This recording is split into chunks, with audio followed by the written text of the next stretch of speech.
je vous en ai parlé un petit peu dans le Fast Five. On va se poser la question de savoir si véritablement après ce premier Grand Prix de la saison, il faudra attendre quelques Grands Prix quand même, mais après ce premier Grand Prix de la saison, est-ce que c'est vraiment plus facile de se suivre et de se dépasser? Et l'avis des pilotes est quand même plutôt mitigé dans l'ensemble. Fernando Alonso, George Russell, je crois que même Lando Norris était un petit peu pas frustré, mais aussi un petit peu frustré, un petit peu s'attendait à mieux, quoi. On va dire ça comme ça. La vraie question, c'est pourquoi est-ce qu'on a vraiment aimé la bataille entre Charles Leclerc et Max Verstappen? Alors, premièrement, c'est que la bataille s'est faite sur 3 tours consécutifs. Et ça, je pense que c'est vraiment un point essentiel à souligner. C'est qu'il n'y a pas eu besoin d'attaquer, de prendre du recul, d'attendre 4 tours, de réattaquer, de reprendre 4 tours, de réattaquer, etc. Même si, en vrai, dans l'idée, c'est pas non plus totalement déconnant. Mais effectivement, ça s'est passé sur 3 tours consécutifs. Et donc, ça nous tient forcément un petit peu plus en haleine. On n'a pas eu... Entre Charles Leclerc et Max Verstappen, on n'a pas eu un dépassement seulement au DRS. Le DRS dans le cas de Charles Leclerc et de Max Verstappen a rapproché Verstappen, mais ne l'a pas fait dépasser. C'est-à-dire que le DRS, le dépassement ne s'est pas fait en pleine ligne droite avant la zone de freinage. Il a aidé à faire une attaque pour Max Verstappen et il a aidé à faire une contre-attaque pour Charles Leclerc. Donc ça, je pense que c'est hyper important à souligner. Donc, quelque part, on a aimé cette bataille parce qu'il y avait une incertitude. Parce que tout se passait au moment de l'attaque et sur le freinage. Et au moment de la contre-attaque et de savoir qui va choisir la bonne ligne, etc. Et l'intelligence de course des pilotes, l'intelligence du pilotage de Charles Leclerc. Et ou de Verstappen, évidemment, selon qui vous supportez.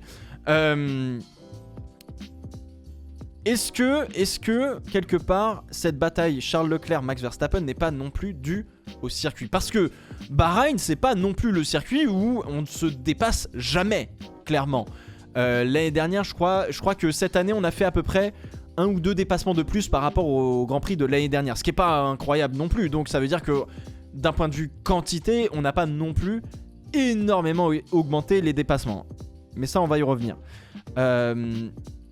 Est-ce que du coup le circuit de Bahreïn et cet enchaînement virage 1, 2, 3, 4 avec ces 2 zones de DRS et ces 2 gros points de freinage ne permettent pas, quoi qu'il arrive, et on l'a vu par le passé, que même avec les anciennes voitures, on arrivait quand même à dépasser. Mine de rien, on arrivait quand même à avoir des batailles. Le gros problème qu'on avait, c'est qu'effectivement, passé le virage 4, derrière, t'avais tout le circuit à refaire jusqu'à la ligne droite de retour et la ligne droite de départ arrivée. Et là, la bagnole qui était derrière se retrouvait dans le dirty air et se faisait larguer et c'était terminé. Donc t'avais une attaque, une contre-attaque, et après, on n'en parle plus. Grosso modo, c'était ça. Donc je pense que déjà, aussi, le circuit de Bahreïn aide quand même pas mal, mine de rien, avec cet enchaînement 1, 2, 3. Finalement... Si on fait abstraction du DRS, si on fait abstraction de l'enchaînement 1, 2, 3, les pilotes dans l'ensemble, et Fernando Alonso en premier en parlait, disaient que, eh bien, en fait, la plus grosse différence aujourd'hui qui fait que ça reste quand même difficile de se dépasser, c'est les pneus. Oui, encore une fois, les pneus qui jouent toujours autant un rôle, on va dire, sur la facilité ou non d'ailleurs de dépasser. Il y a un énorme avantage à être en pneus neufs par rapport à des pneus usés. Le gap de performance est assez incroyable. Donc ça c'est une première chose. Faudra attendre de voir quelques GP, hein, quoi qu'il arrive, pour voir comment ça se passe. Il y a aussi une très grosse dégradation. Il n'y a pas forcément une énorme surchauffe sur les pneus, parce que les pneus, malgré leur surchauffe, on arrive à les faire revenir assez aisément, on va dire, par rapport à avant, dans la bonne fenêtre de température. Mais il y a une grosse dégradation. En fait, le fait de, si vous voulez, le fait de se retrouver derrière une autre voiture et d'être à l'attaque, finalement, on est en train de toucher à d'autres parties de la voiture limitantes, on va dire. Et je prends le cas de Verstappen. Parce que Verstappen, il a dû lâcher parce qu'il avait des freins qui surchauffaient. À force de suivre une voiture, vous faites surchauffer votre propre voiture. Parce que vous êtes, entre guillemets, dans le dirty air, donc vous demandez un petit peu plus aux pneus, donc vous faites surchauffer vos pneus. Vous êtes toujours dans le dirty air, donc vous refroidissez un petit peu moins vos freins. Vous faites surchauffer un petit peu aussi votre moteur, donc c'est un petit peu plus compliqué. Merci Matt. Donc c'est un petit peu plus compliqué. Donc le fait de suivre une autre voiture, on arrive à la limite entre guillemets mécanique de certains éléments. Le problème n'est plus forcément aérodynamique, mais le problème vient du fait de tout simplement suivre une autre voiture de près et donc d'être dans un sillage certes un peu moins turbulent mais toujours aussi chaud qui peut provoquer des surchauffes soit au niveau des freins soit au niveau des pneus notamment. Alors c'est pas aidé non plus les pneus, hein, qu'on soit bien d'accord. Les pneus ils sont pas aidés par un plus 50 kg sur la balance entre l'année dernière et cette année. Faut aussi ne pas oublier que mine de rien les voitures en 15 ans elles ont pris 200 kg dans la tronche, hein. Il y a 15 ans quand c'était encore la R25 ou R26 de Fernando Alonso, ça pesait 600 kg tout mouillé sans le pilote, grosso modo. On n'avait pas des pleins de réservoirs, des pleins de carburant à donf. Donc du coup, les voitures étaient très agiles, elles pouvaient facilement... elles étaient légères, enfin visuellement, c'était très impressionnant. Là, effectivement, c'est toujours quand même un peu impressionnant.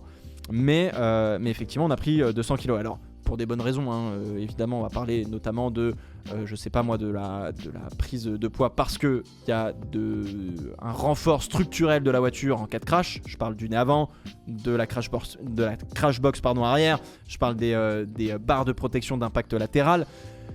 Donc, on est obligé, quoi qu'il arrive, d'avoir des voitures qui sont de plus en plus grosses. J'espère qu'on va limiter ça parce que là c'est bon, stop, faut arrêter, elles sont trop grosses, stop, faut pas que ça aille plus loin. Mais on a rajouté le halo, on a rajouté plein d'appendices qui font que quand même on a évité un drame à Bahreïn en 2020 avec 2020 pardon, avec Romain Grosjean notamment. Donc c'est assez important. Évidemment, on a pris 200 kg, pas que mauvais entre guillemets parce que les moteurs hybrides quand même pèsent une tonne, on va être tout à fait honnête, mais c'est sûr que du coup les pneus doivent gérer un petit peu plus de poids quoi par rapport à avant, donc c'est aussi un problème. Donc oui, effectivement, pour en revenir à Fernando Alonso qui disait que c'est malgré les nouvelles règles, c'est toujours aussi difficile, on va dire, de se dépasser. Alors comprenez bien quand même que l'objectif de cette nouvelle réglementation, et je pense que c'est aussi ça le problème, c'est que peut-être qu'il y a eu un petit peu trop de hype, parce que Norris disait que c'était frustrant, que c'était pas aussi bon que ce qu'il espérait, pareil pour George Russell. Je pense qu'on a eu peut-être un petit peu trop de hype, faudra voir comment ça va se dérouler dans les prochains Grands Prix évidemment, et en fonction des prochains circuits qu'on va visiter, etc. Mais je pense qu'il y a peut-être eu un petit peu trop de hype, qu'on nous l'a peut-être un petit peu trop survendu cette nouvelle réglementation et ce nouvel effet d'avoir plus de dépassements. Parce que au final, à quoi on s'attendait ? On s'attendait à plus de dépassements, des meilleurs dépassements. Mais est-ce que c'est vraiment ça l'objectif de cette nouvelle réglementation ? Et en vrai, pas vraiment. En fait, le règlement technique, et je crois que c'est Ross Brawn qui l'avait plutôt pas mal expliqué, disait que le but du jeu de cette nouvelle réglementation, c'est de laisser un maximum de possibilités aux pilotes. Grosso modo, c'est pas de faire plus de dépassements, mais de créer plus d'opportunités d'attaque. Et là, du coup, la limite, elle est super fine, les gars. Elle est super fine parce que on n'est pas à dire on va créer plus de dépassements, aka le DRS, j'ouvre mon flap, je dépasse, et du coup, je passe devant, bam, merci, terminé, au revoir. Là, c'est de dire je veux que le pilote qui va attaquer ait plus d'opportunités de pouvoir attaquer par rapport à avant. Et donc ça ne veut pas dire que d'avoir plus d'opportunités, c'est toutes les saisir et avoir plus de dépassements. En revanche, là où on aimerait que ce soit le cas, et moi c'est personnellement ce que j'ai envie de voir, c'est de voir plus de dépassements qualitatifs. C'est-à-dire de voir moins de dépassements au DRS. Je veux voir des pilotes qui reviennent à l'aspiration et qui peuvent faire des freins avec des pilotes qui vont défendre, des pilotes qui, quand ils vont défendre derrière, vont pouvoir faire une contre-attaque, peu importe les circuits. Alors, il va y avoir des circuits où ce sera plus simple de faire ça, des circuits où ce sera plus difficile de faire ça, mais dans l'ensemble, c'est un petit peu ça. Donc, on est vraiment là-dessus. Et je pense que tout le monde, c'est un petit peu perdu, on va dire, dans la hype de se dire ça y est, on va avoir plus de dépassements, le spectacle va être incroyable, mais concrètement, qu'est-ce qu'on attendait en fait ? Et c'est un petit peu ça la question que j'ai envie de vous poser cet après-midi, ouais, presque. Donc voilà, c'était un petit peu là-dessus. À quoi vous vous attendiez vraiment et c'est pas un reproche, hein, parce que généralement, quand je vous dis, quand on dit mais à quoi tu t'attendais, c'est un petit peu un reproche. Là, pour le coup, c'est une vraie question, hein, une vraie question. À quoi on s'attendait vraiment, entre guillemets, en termes de spectacle? Est-ce que vraiment on s'attendait à avoir à tous les tours des dépassements? Est-ce qu'on s'attendait à avoir beaucoup de gros freinages? Est-ce que tu vois, est-ce qu'on s'attendait à ce que les voitures se suivent, mais genre vraiment les unes vraiment derrière les autres sans qu'il y ait d'écart, etc., etc. Donc voilà, c'est un petit peu ça ma question. Mais ouais, c'est moi je m'attendais à avoir plus de qualité de dépassement. Pour le coup, c'est encore un peu flou dans ma tête parce que Bahreïn propose justement, avec cet enchaînement du virage 1, 2, 3, 4, propose une séquence de virages qui fait qu'on peut avoir une attaque et une contre-attaque, et que là finalement cet enchaînement-là a mis, on va dire, a rendu l'attaque et la contre-attaque plus prononcées, on va dire, grosso modo. Elle a facilité la vision qu'on a de ce nouveau règlement-là. Est-ce que ce sera le cas sur les autres circuits? On verra. Alors, qu'est-ce que ça raconte? Je pensais qu'elles allaient se suivre toutes, ok. Je m'attendais à ce que ça se croise et se redécroise dans tous les sens, ok. Trop tôt pour se prononcer, sûrement, ok. La qualité dépend du tracé des circuits, absolument, on est d'accord là-dessus.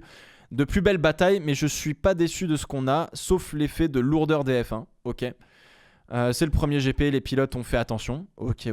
Je m'attendais à du NASCAR. Ah, carrément, il y en a qui veulent la bagarre. Qu'est-ce qu'on a d'autre?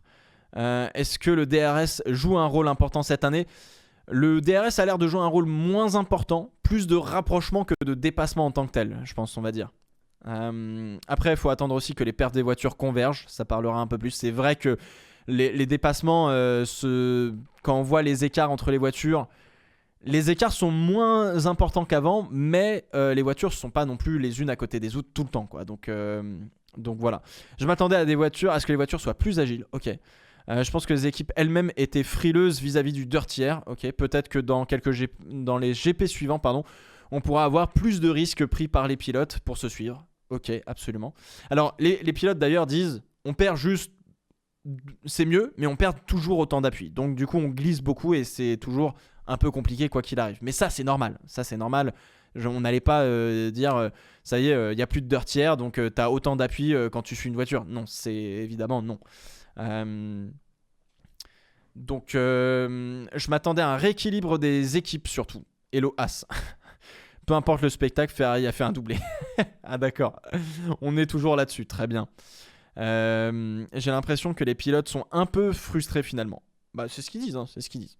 Ok, donc tout le monde s'attendait à quelque chose peut-être de mieux et a été un petit peu, je vais pas dire déçu, mais se dit, ah finalement je m'attendais à quelque chose d'un petit peu plus appuyé, on va dire. Donc ok, intéressant. Est-ce que tu penses que le freinage dégressif change pas la façon d'attaquer? Oui et non. J'ai pas trop cette impression au final. Choqué de l'efficacité de l'undercut. Oui, donc au final, on revient quand même sur le fait que ce qui a été plus choquant au final, c'est quand même les pneus qui deviennent le facteur le plus limitant, on va dire, par rapport au reste. On reste sur notre fin, oui. Après, ça a été annoncé. Après, ce qui a été annoncé et prédit. Ok. Bah écoutez, on verra d'ici quelques Grands Prix, tout simplement, pour voir la suite de ce que ça donnera, ce genre de... ces dépassements, etc. Faudra surveiller finalement en conditions normales, hein, les gars. Faudra surveiller en conditions normales des circuits qui, moi, me paraissent intéressants, de voir si on aura un petit peu plus de dépassement et plus de facilité à suivre. Je pense à Imola qui est pas facile pour se dépasser. Je pense à Zandvoort qui est pas du tout facile pour se dépasser. Je pense à la Hongrie aussi, qui a un tourniquet où vous avez grosso modo une ou deux zones de frein et sinon c'est un peu compliqué, mais on est sur un même schéma en Hongrie par rapport à Bahreïn. Vous avez un gros freinage et une possibilité de contre-attaque tout de suite, donc forcément ça fonctionnera. Puis Barcelone et Paul Ricard aussi, je suis très curieux. Très curieux sur ce genre de circuit. On peut avoir effectivement quelque chose de peut-être un petit peu différent. Donc on en reparlera, vous savez quoi, on en reparlera dans l'émission d'ici quelques Grands Prix, une fois qu'on aura vécu une ou deux courses de plus évidemment.